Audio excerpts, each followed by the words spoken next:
Bismillahirrahmanirrahim. Assalamualaikum warahmatullahi wabarakatuh. Alhamdulillahirabbil alamin. Hamdan katsiran thayyiban mubarakan fih kama yuhibbu rabbuna wa yardah. Asyhadu an la ilaha illallah wahdahu la syarikalah wa asyhadu anna Muhammadan abduhu wa rasuluh. Allahumma shalli wa sallim ala Muhammadin wa ala alihi washabihi wa man tabi'ahum bi ihsanin ila yaumiddin. Amma ba'du. Kaum muslimin wal muslimat, para pemirsa Niaga TV dimanapun Anda berada, dan juga anak-anakku yang soleh dan solehah semuanya, rahimani wa rahimakumullah ajma'in. Alhamdulillah, kita jumpa kembali dalam acara Kisah Anak Soleh. Kita sampaikan kisah-kisah orang-orang terdahulu, orang-orang yang soleh dari kalangan sahabat dan juga dari para ulama, agar kita termotivasi untuk mengikuti jejak mereka, langkah mereka, dan kita semakin sabar ketika mendapat berbagai macam ujian dan seterusnya. Kita ambil ibrah. Maka kita mohon kepada Allah Subhanahu wa taala, semoga Allah Subhanahu wa taala menimpakan kepada kita ilmu yang bermanfaat di dunia sampai di akhirat. Amin ya rabbal alamin. Keduanya salam dan salam semoga tercurahkan kepada Nabi kita Muhammad sallallahu alaihi wasallam, juga kepada keluarganya, kepada para sahabatnya, dan kepada orang-orang yang mengikuti sunnah-sunnah beliau sampai hari kiamat. Anak-anakku yang soleh dan solehah semuanya, dan para pemirsa Niaga TV dimanapun Anda berada, kemarin kita sampaikan kisah sahabat Nabi Muhammad SAW, itu Ubadah bin As-Samit, yang sudah kita sampaikan kisahnya, di mana beliau salah satu pejuang di daerah Palestina yang perjuangannya terus terkenang sampai hari ini. Semoga Allah Subhanahu wa taala meridhoinya. Pada kesempatan yang baik ini kita akan menyampaikan kisah sahabat Nabi Muhammad SAW. Beliau yang dikenal dengan sahabat, itu guru besar seni pengorbanan, di mana sahabat Khobab bin Al-Arad ini adalah sahabat Nabi Muhammad SAW yang ketika mendapatkan hidayatul Islam, beliau mendapatkan ujian yang luar biasa, mendapatkan tekanan dari orang-orang kafir Quraisy, bahkan sampai-sampai beliau ditindih dengan batu yang panas.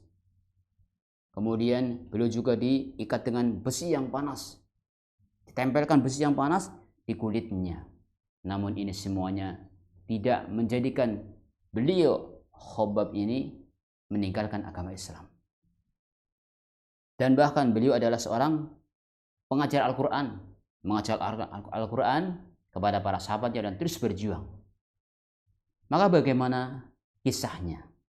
Kisah daripada sahabat yang namanya Khobab bin Al-Arad.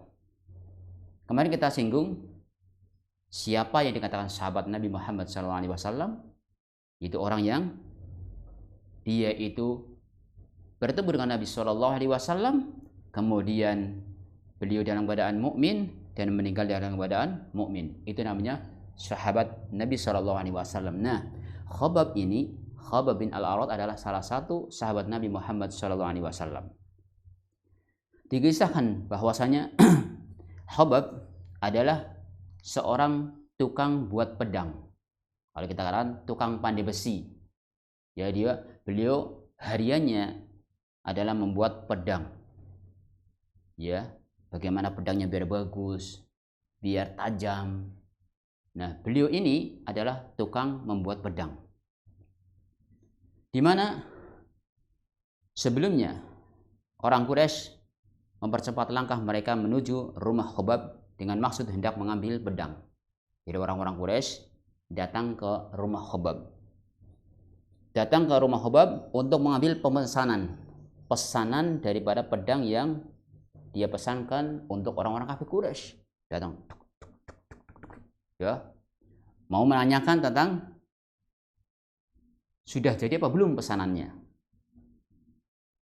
Nah, ketika itu tidak ada, Khobab tidak ada di rumahnya. Ketika datang, mereka sudah berbondong-bondong datang, ternyata Khobab tidak ada di rumahnya.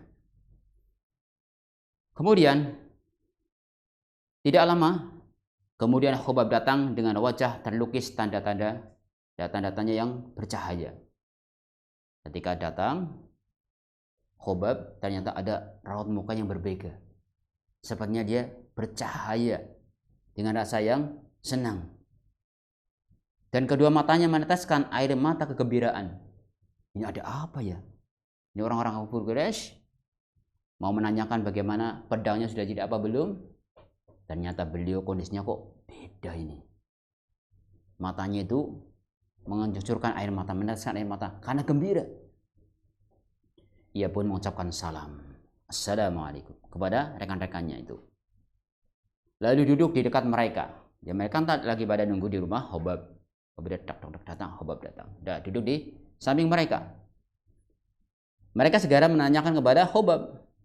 Apa pertanyaannya? Apakah pengerjaan pedang-pedang kami telah selesai, wahai Khobab? Khobab, ini pesanan saya udah selesai belum? Udah jadi apa belum? Pedang yang saya pesan kepada kamu. Ini karena dia menunggu-nunggu tadi kedatangan Khobab. Tapi bagaimana? Air mata Khobab sudah kering. Pada kedua matanya tampak sinar kegembiraan. Dan seolah-olah berbicara dengan dirinya sendiri, ia mengatakan, sungguh keadaannya sangat menakjubkan. Dia seakan-akan berbicara dengan sendirinya. Dia pikirnya kemana? Masih ingat Rasulullah SAW? Dia menyatakan dengan dirinya bahwasanya sungguh keadaannya sangat menakjubkan. Padahal tadi orang-orang kafir Quraisy menunggu Khobab dan mau menanyakan tentang pedangnya. Akhirnya apa? Orang itu kembali bertanya kepadanya, wahai Khobab, keadaan mana yang kamu maksud? Kami menanyakan kepadamu tentang pedang kami. Apakah sudah selesai kamu kerjakan? Kok kamu malah pikirannya kemana-mana? Saya tanya, sudah selesai apa belum pengerjaan pedangnya? Malah pikirannya ke mana-mana, kamu merasa gembira, takjub, dan sepertinya mendapatkan kegembiraan. Ada apa denganmu? Maka dengan pandangannya yang menerawang seolah-olah mimpi, Khobab justru bertanya, apakah kalian sudah melihatnya? Khobab malah bertanya kepada orang-orang kafir Quraisy tadi, apakah kamu sudah melihatnya? Apakah kalian sudah pernah mendengar ucapannya? Malah tanya seperti itu. Ya. Bertanya kepada orang kafir Quraisy, orang-orang Quraisy. Kamu sudah pernah melihatnya? Apakah kamu sudah mendengarnya? Wah, tambah penasaran, ini apa maksudnya? Tahu-tahu Khobab kok tanya seperti itu kepada orang-orang kafir Quraisy. Akhirnya mereka saling pandang satu sama lain, dan mereka penasaran. Mereka saling pandang diliputi tanda tanya dan keheranan. Akhirnya salah seorang di antara mereka kembali bertanya, dan kali ini dengan suatu muslihat. Dia tanya tapi dengan sistem politik. Muslihat. Apakah kamu sendiri sudah melihatnya, wahai Khobab? Dibalik pertanyaannya oleh orang kafir Quraisy kepada Khobab. Apakah kamu sendiri sudah melihatnya, wahai Khobab?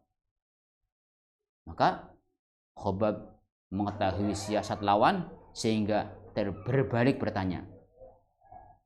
Ya, ini jelas mau menyudutkan, mau mencari jejak saya. Akhirnya Khobab balik bertanya kepada orang kafir Quraisy, siapa maksudmu? Siapa maksudmu? Maksudku ialah orang yang kamu katakan itu tadi. Yang kamu tanya, sudahkah kamu melihat? Sudahkah kamu mendengarkannya? Nih, akhirnya orang kafir Quraisy menjawab sambil marah. Ya, dengan marah, dengan nada yang keras. Ya, maksudku ialah orang yang kamu katakan tadi. Kan? Yang ini akhirnya Khobab itu menyampaikan terus terangnya. Khobab itu mendapatkan hidayah dan menyampaikan terang-terangan kepada orang-orang kafir Quraisy tadi. Akhirnya Khobab memberikan jawabannya setelah memperlihatkan kepada mereka bahwa ia tidak dapat dipancing-pancing jika mengakui keimanannya sekarang ini di hadapan mereka. Bukanlah karena hasil muslihat dan termakan umpan mereka, melainkan karena ia telah meyakini kebenaran itu serta menganutnya. Jadi ya bismillah, dia akan menjawab dengan terang-terangan dan telah mengambil putusan untuk menyatakannya secara terus terang. Di Khobab akan menjawab dan menyampaikan kepada orang kafir Quraisy, karena kayaknya dibuat model-model ini malah nggak jadi, hanya mau dijelaskan. Maka dalam keadaan masih terharu dan terpesona serta kegembiraan jiwa dan kepuasaannya, ia merasa bangga, senang, puas bertemu dengan Nabi Muhammad SAW. Ia mengatakan, benar, saya telah melihat dan mendengarnya. Dia mengatakan, Khobab menjawab, benar, saya telah melihatnya dan mendengarnya. Saya menyaksikan kebenaran terpancar dari dirinya. Ini perkataan Khobab yang tegas di depan orang-orang kafir Quraisy. Saya menyaksikan kebenaran terpancar dari dirinya dan cahaya terang dari tutur katanya. Subhanallah. Dia terang-terangan menyampaikan, sudah mendengar, melihat, dan menyaksikan kebenaran terpancar dari dirinya dan cahaya terang dari tutur katanya.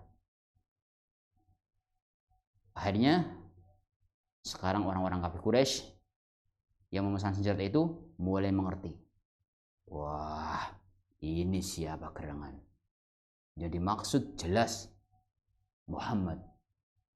Ini orang-orang Quraisy sudah pikiran ke sana.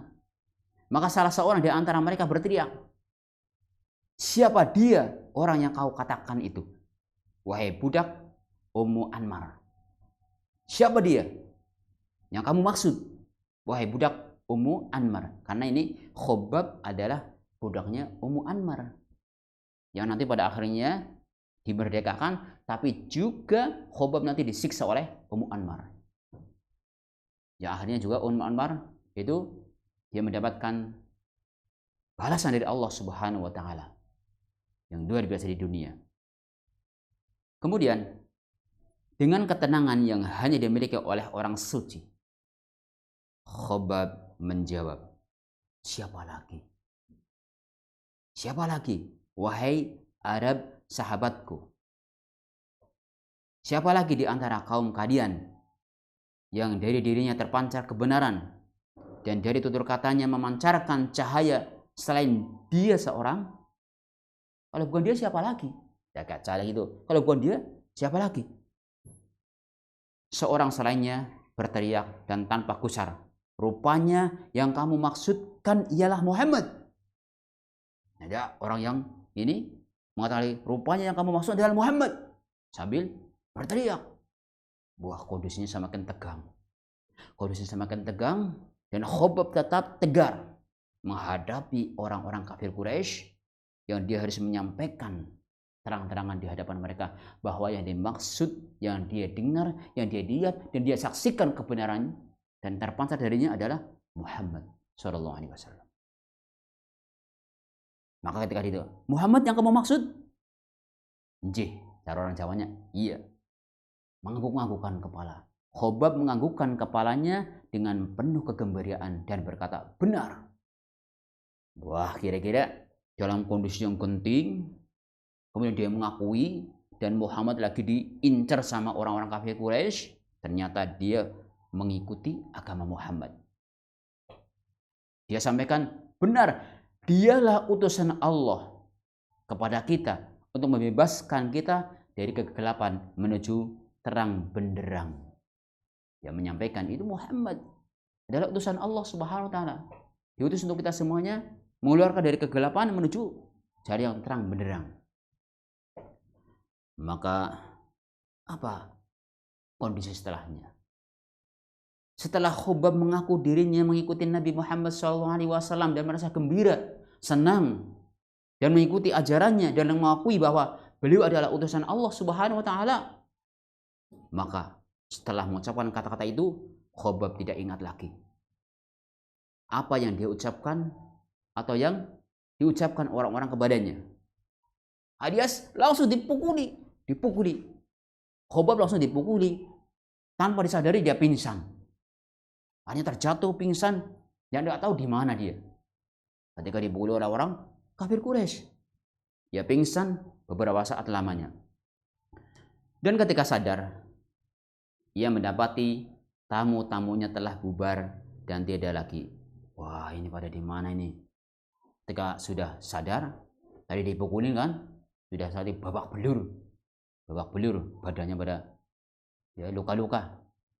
Kemudian gimana ini? Ternyata dilihatnya sudah tubuhnya bengkak-bengkak. Orang Jawa bilang hilang babak belur dan tulang-tulangnya terasa sakit. Darah mengalir membasahi pakaian dan tubuhnya. Kedua matanya memandang ke sekeliling dengan tajam. Ya, gimana nih? Orangnya pada kemana nih tadi? Siapa yang mukulin saya ini?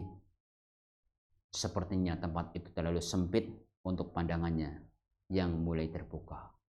Wah, ternyata Khobab itu dipukulin sampai pingsan, gak terasa dia sudah sakit-sakitan, babak belur, luka-luka.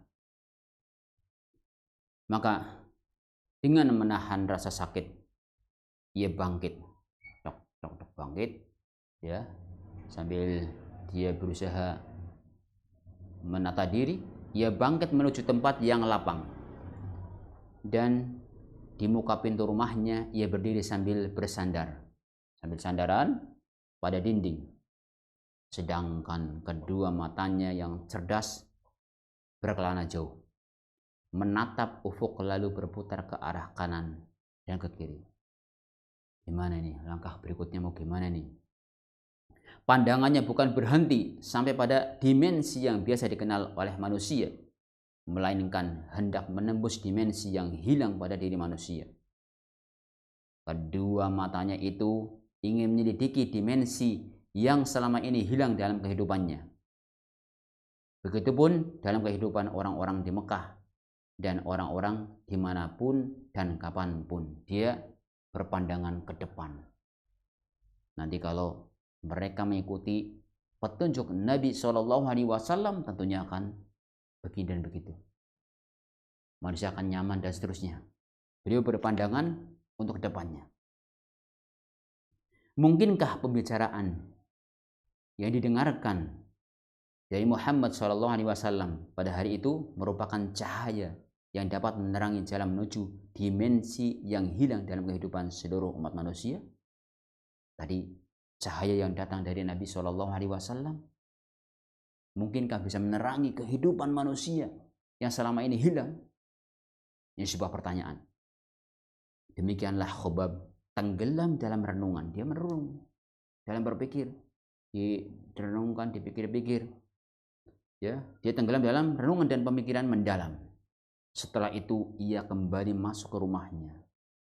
Tadi di luar sambil sandaran, kemudian masuk ke rumahnya.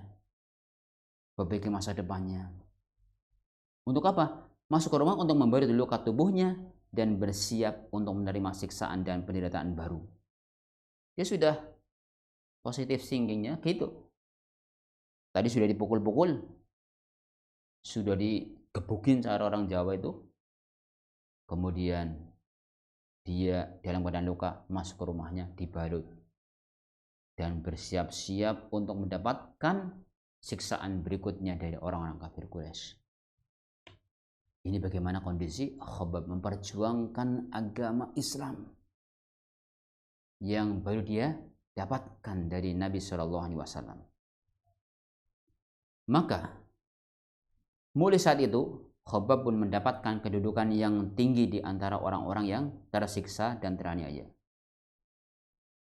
Ia mendapatkan kedudukan itu di antara orang-orang yang walaupun miskin dan tidak berdaya. Hanya kedudukannya sudah berbeda karena keimanannya. Berani tegak menghadapi kesombongan, kedoliman, dan kegilaan Quraisy. Dia tegar.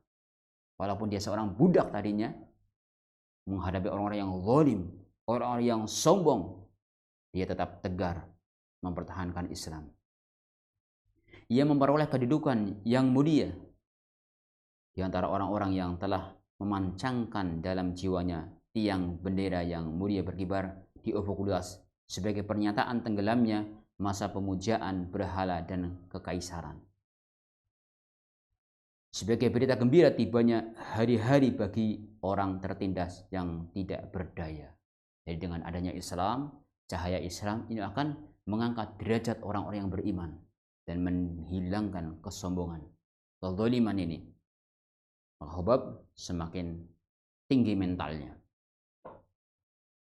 Mereka semua akan duduk sama rendah, berdiri sama tinggi di bawah bendera tersebut dengan orang-orang yang tadinya telah memeras dan menganiayanya. Jadi dengan adanya Islam ini, mereka sama-sama mempunyai kedudukan di hadapan Allah Subhanahu wa taala. Bahkan kita pahami bahwa orang yang paling mulia di hadapan Allah Subhanahu wa taala bukan orang yang kaya, bukan orang yang punya jabatan, tapi orang yang paling bertakwa di hadapan Allah Subhanahu wa taala. Ini anak-anak semuanya, yang saudara-saudara semuanya, dan para pemirsa Niaga TV di manapun Anda berada, ini kisah yang luar biasa. Dengan keberanian yang luar biasa, Khobab memikul tanggung jawab itu semua sebagai seorang perintis. Artinya mempertahankan Islam. Bahkan nanti kita akan kaji bagaimana penindasan orang-orang kafir Quraisy, bagaimana siksaannya kepada Khobab yang luar biasa. Maka Asy-Sya'bi mengatakan bagaimana Khobab disiksa. Tadi sudah dipukulin, sekarang Khobab disiksa secara khusus. Asy-Sya'bi mengatakan bahwa Khobab menunjukkan ketabahannya hingga tidak sedikit pun hatinya terpengaruh oleh tindakan biadab orang-orang kafir. Mereka menindihkan batu membara ke punggungnya. Jadi batu yang panas kemudian ditindihkan di dalam kepunggungnya atau di atas punggungnya. Kita bayangkan, subhanallah. La haula wala quwwata illa billah. Hasbi Allah. Hingga dagingnya terbakar. Coba kita bayangkan kalau lihat batu yang panas, mongah-mongah, panasnya yang luar biasa, kok kita letakkan di atas kulitnya. Subhanallah, sampai terbakar kulitnya di punggungnya Khobab ini. Orang-orang kafir Quraisy telah mengubah semua besi yang terdapat di rumah Khobab yang disediakan sebagai bahan baku untuk membuat dalam api hingga menyala dan memerah membara. Jadi Khobab tadi kita sampaikan di depan adalah tukang besi, tukang membuat pedang, gimana dibakar besinya, bagaimana biar tajam. Ternyata sama orang kafir Quraisy, besi-besi yang di rumahnya Khobab itu dipanaskan, kemudian rantainya dipanaskan, dan kemudian diletakkan di atas kaki dan telang tangannya, dimasukkan ke badannya. La haula wala quwwata illa billah. Bagaimana kondisinya? Bagaimana dengan kondisi sekarang kita? Coba. Seorang yang kadang mendapatkan ujian sedikit aja sudah luntur. Baru mendapatkan omongan sedikit sudah ditinggalkan sunnah, tinggalkan Islam, na'udzubillah. Coba perhatikan bagaimana sahabat Nabi Muhammad SAW, Khobab bin Al-Arat ini. Sehingga apa? Ketika diletakkan bara api di atasnya, dia mengeluh apa tidak? Coba anak semuanya, kira-kira dia ngeluh apa tidak? Nangis apa tidak? Ternyata dia itu menahan dirinya dan tidak menampakkan ngeluh dan sejenisnya. Kenapa? Biar kepala algojonya itu tidak merasa puas. Maka dia menahan bara api yang ada di tangan dan kakinya. Kemudian suatu hari ia pergi bersama rekan-rekannya. Jadi Khobab disiksa dan siksaannya yang luar biasa. Kemudian akhirnya Khobab itu dan sama rekan-rekannya senasib datang kepada Rasulullah SAW. Di mana saat itu Nabi SAW sedang dia berada di Ka'bah bersendirian. Menyampaikan, wahai Rasul, mengapa engkau tidak memintakan tolong kepada kami, kepada Allah SWT? Mengapa engkau tidak memintakan pertolongan kepada Allah untuk kami? Maka Nabi SAW ketika mendengar perkataan itu langsung menceritakan bahwa dulu sambil merah meripatnya Rasulullah, apa wajah Nabi SAW memerah, merah menunjukkan wah naik itu. Ingatlah dulu orang-orang sebelum kalian mempertahankan agamanya, mereka dipendam sampai lehernya, kemudian digergaji kepalanya, dibelah menjadi dua, tapi mereka tetap mempertahankan Islam. Dan juga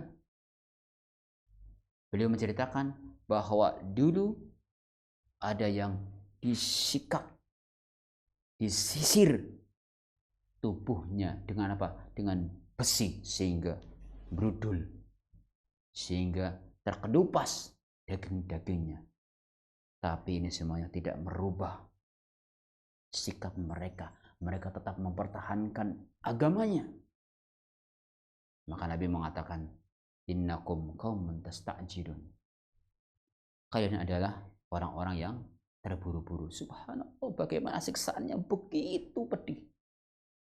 Ketika Khobab mendapatkan ujian yang begitu besar, menyampaikan kepada Nabi Muhammad SAW, kemudian beliau menjawab demikian, Allahu Akbar, Subhanallah.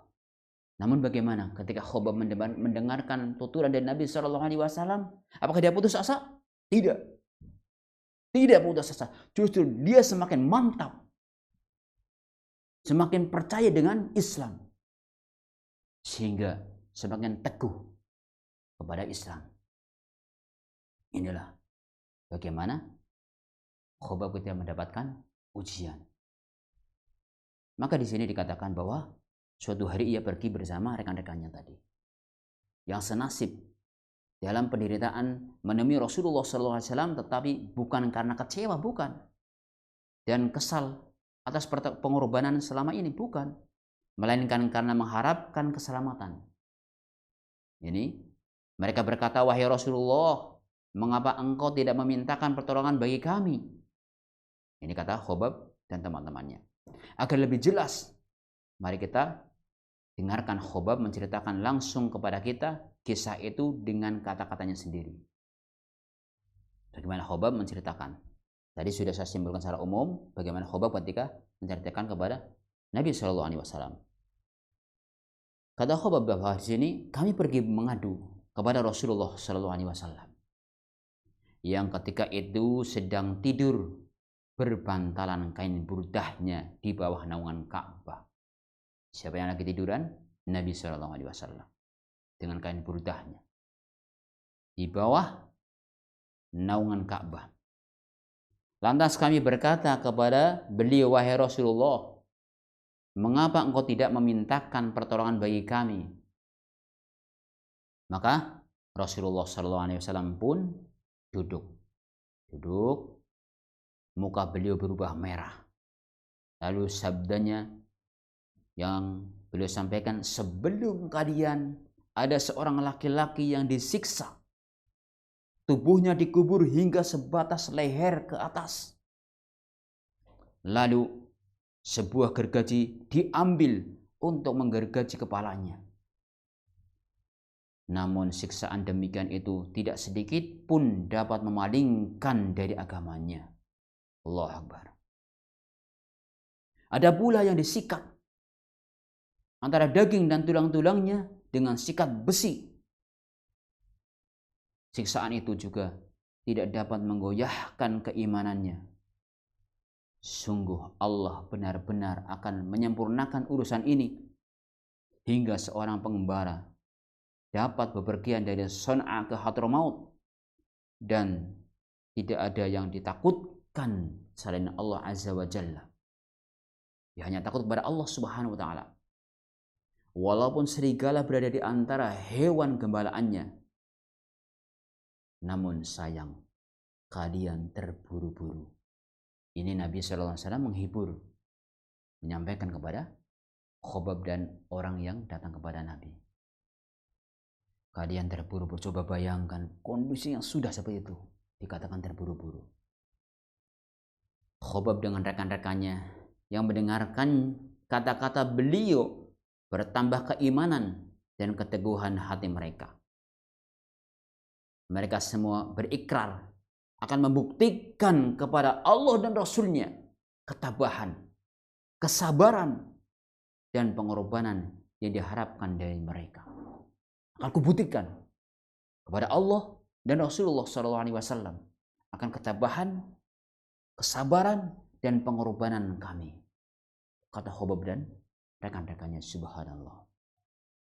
Jadi itulah luar biasa. Bagaimana ketika sudah mendapatkan siksaan, kemudian mengadu kepada Rasulullah SAW, dijawab demikian.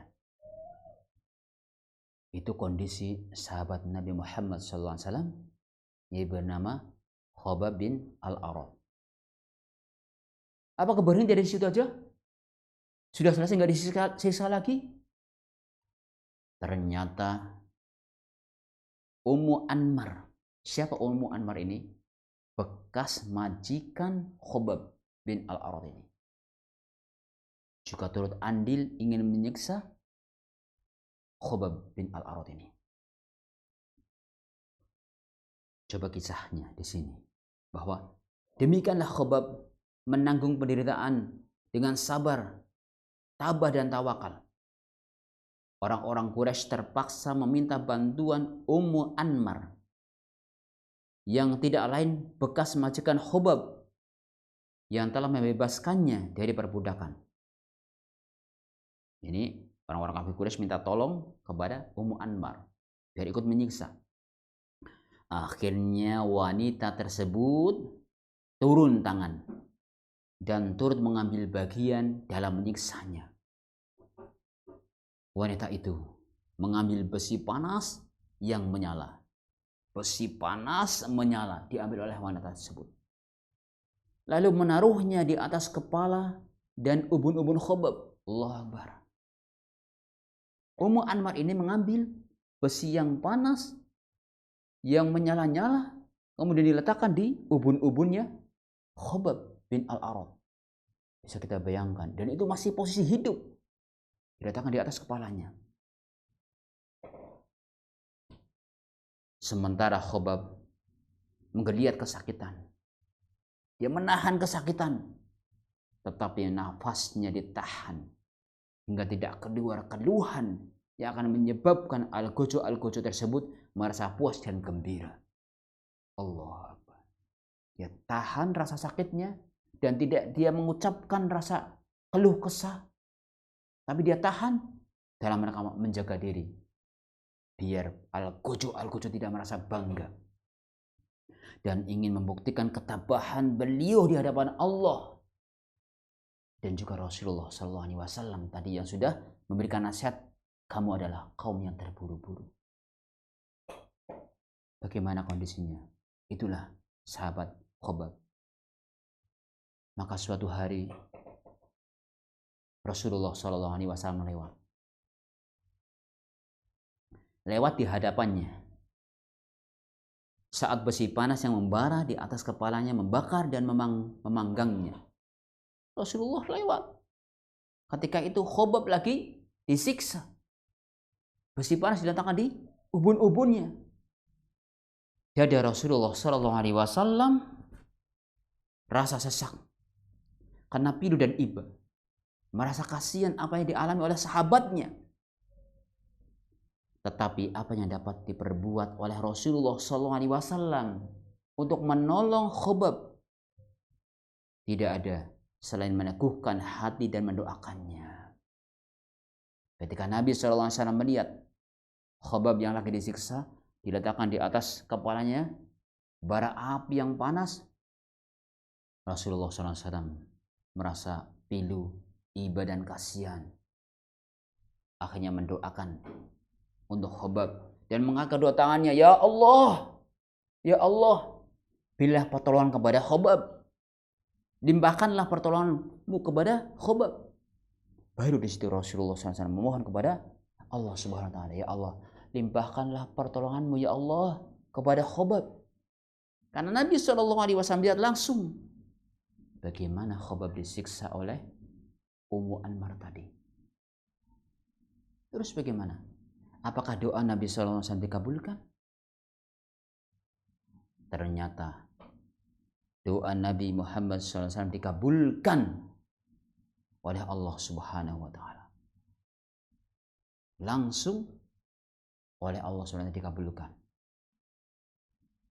Maka Allah pun berkehendak.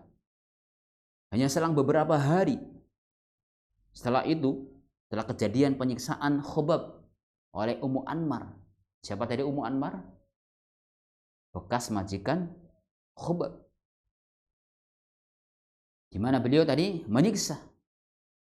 Maka Ummu Anmar menerima hukuman balasan yang disediakan di dunia, seolah-olah hendak dijadikan peringatan oleh Zat yang Maha Kuasa. Jadi langsung dalam beberapa waktu Allah Subhanahu wa memberikan balasan kepada Ummu Anmar dengan balasan berupa sakit yang luar biasa. Dia panas, kemudian sudah panas kondisinya, berobat ke sana berobat ke sini, belum bisa sembuh. Kemudian akhirnya dia konsultasi dengan ahlinya. Apa kata ahlinya? Kamu bisa sembuh, kamu bisa ini dan itu, dengan syarat kamu harus diletakkan bara api di kepalamu.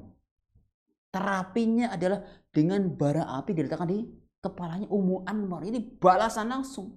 Coba anak-anak semuanya bisa bayangkan, doanya Nabi SAW mustajab, dikabulkan oleh Allah SWT dan langsung dibalas Ummu Anmar. Sehingga setiap pagi sore dia harus terapi dengan cara dibakar di kepalanya dengan besi yang panas. Coba lihat di sini kisahnya, bahwa dia diserang oleh semacam penyakit panas yang aneh dan mengerikan. Ini balasan dari doa Nabi SAW. Menurut keterangan ahli sejarah, ia melolong seperti anjing. Kondisinya sudah sakit panas, kemudian aneh, penyakitnya aneh, melolong seperti anjing.